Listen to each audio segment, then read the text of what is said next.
जय सिया राम। रामाय रामभद्राय रामचंद्राय वेधसे, रघुनाथाय नाथाय सीताया पतये नमः। हरे कृष्णा, श्री राधे। आप सबके प्रति मंगल कामना, शुभ कामना, आप सबके उत्तम स्वास्थ्य की कामना करते हुए दोहावली की ज्ञानमयी पवित्र श्रृंखला में हम सब प्रवेश करें। पूज्यपाद जी अनेक प्रसंगों के माध्यम से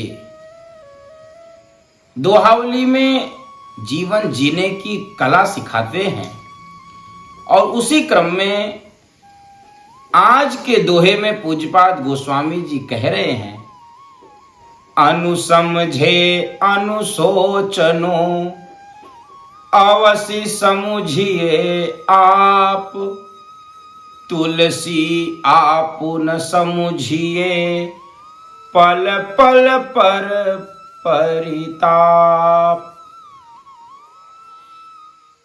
यदि हमको कोई बात समझाई जाए किसी भी प्रकार से और हमको न समझ में आए, तो यदि कोई बात न समझ में आए तो उसे बार बार सोचना चाहिए। अवश्य समझिए आप उसको, बार बार यदि आप सोचेंगे, बार बार उसके बारे में चिंतन मनन सुमिरन करेंगे, तो बाबा तुलसी कह रहे हैं वो बात आपके समझ में आ जाएगी। फिर भी यदि बार बार सोचने के बाद भी आपको कोई बात समझ में न आए,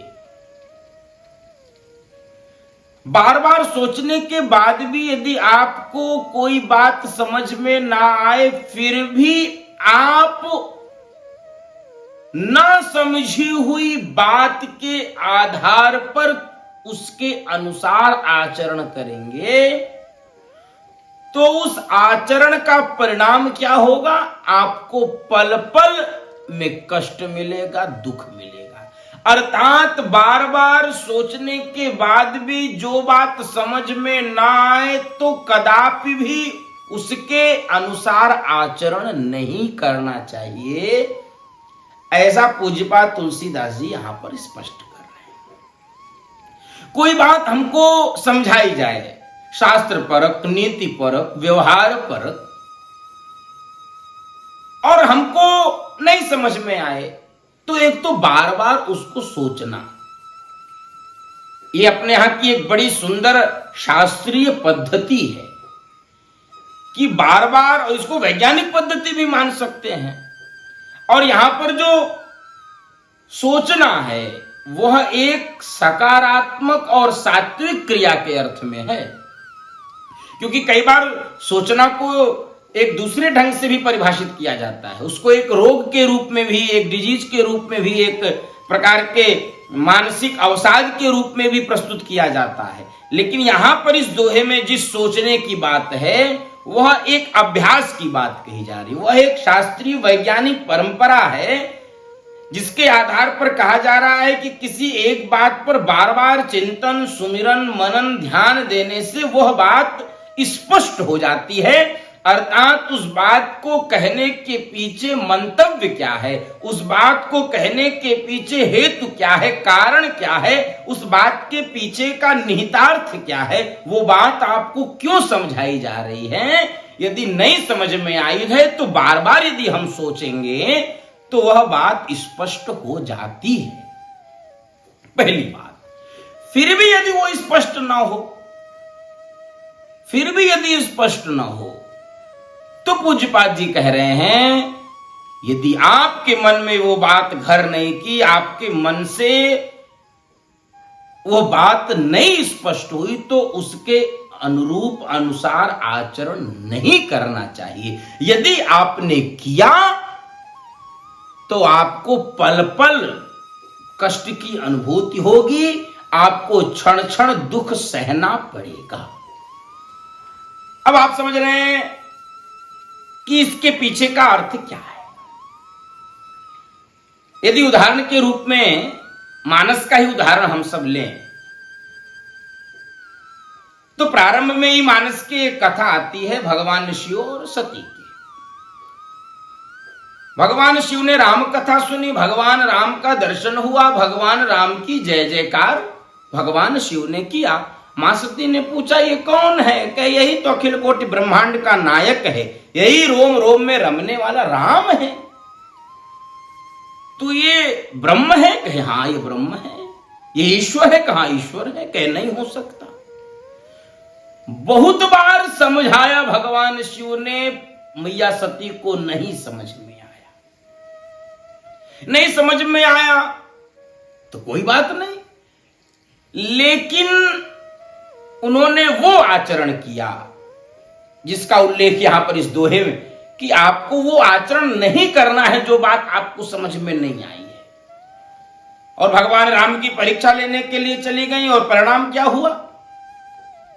झूठ बोलना पड़ा अपने पति से ही आकर, और उसका भयानक परिणाम भोगना पड़ा।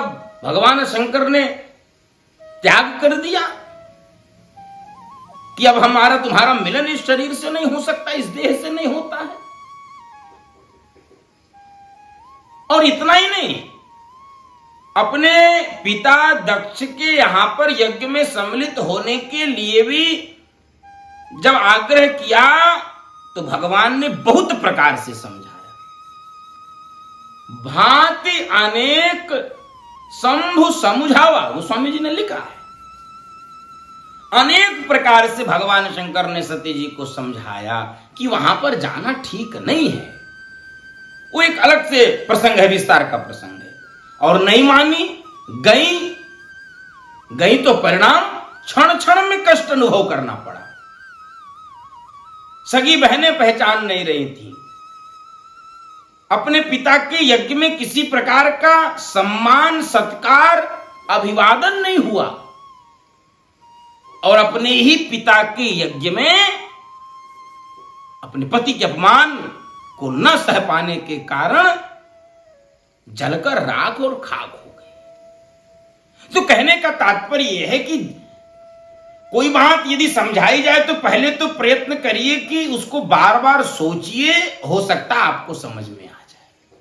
फिर भी यदि मन आपकी गवाही नहीं देता है, आपके मन को स्वीकार नहीं हुई यदि कोई बात, तो आपको उसके अनुरूप आचरण नहीं करना चाहिए। करेंगे तो कष्ट होगा, दुख होगा।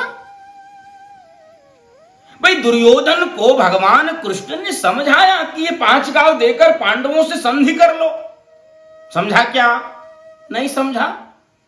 परिणाम क्या हुआ? इतनी बड़ी भारी सेना लेकर और पांडवों से हार गया, प्राण भी गया, राज्य भी गया। नहीं समझा और आचरण किया, परिणाम आपके सामने। क्या नई नीतिपरक बातें रावण को समझाई गई? शायद वो शास्त्रज्ञ था, विद्वान था, पंडित था, महाज्ञानी था, वेदों का ज्ञाता था। शायद वो उन नीतिपरक बातों पर अंगद ने समझाया, हनुमान जी ने समझाया, मंदोदरी ने समझाया, विभीषण ने समझाया, सबने समझाया। यदि मान जाता तो परिणाम दूसरा होता। नहीं माना, नहीं सोचा, उन बातों पर नहीं विचार किया, मन नहीं गवाही देता। देखिए ये मन और बुद्धि की आंतरिक लड़ाई है। इस दोहे में बड़ी सुंदर ये एक प्रोसेसिंग है। एक भीतर आपके अनेक विषयों को लेकर मन, बुद्धि और विवेक, इन तीनों के बीच में एक संघर्ष चलता है। बुद्धि कुछ समझाती है, मन कुछ कहता है, विवेक भेद कराता है करनी और अकरनी के बीच में, क्या करना क्या नहीं करना। लेकिन चूंकि हम भ्रमित हो जाते हैं इस प्रोसेसिंग में, इस पूरी प्रक्रिया में हम भ्रमित हो जाते हैं और परिणाम भयावह होता है। तो इस आंतरिक प्रक्रिया पर हम सबको विशेष ध्यान देना है कि हमारे अंतःकरण की जो प्रक्रिया है, मन बुद्धि चित्त और विवेक, इनके बीच में जो ये संघर्ष चलता है, उन पे हम सबको ध्यान देने की बात कही जा रही है।